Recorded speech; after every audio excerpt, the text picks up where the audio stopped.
Saya sampai hari ini, saya sholat di masjid, saya duduk di belakang.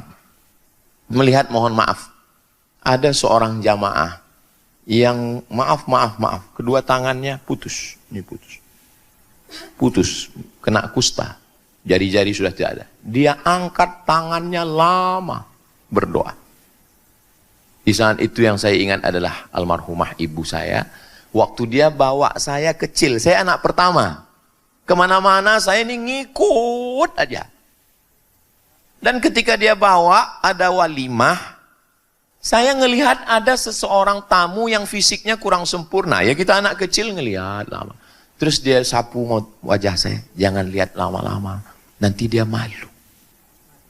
Jangan lihat lama-lama, nanti dia malu. Sampai hari ini, walaupun saya udah umur 28 ini,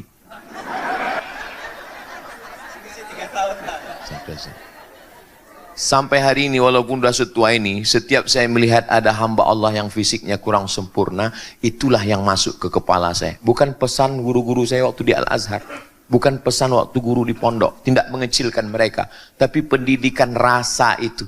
Jangan lihat dia, nanti dia malu. Saya tundukkan. Pulang ke rumah, dia kasih tahu. Itu yang kamu lihat tadi, tahu nggak siapa? Siapa? Itu tamu Allah.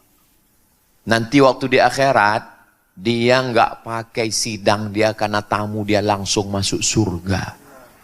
Dan boleh jadi kita masuk surga karena dia yang narik kita. Jangan ejek dia, jangan sepelekan dia.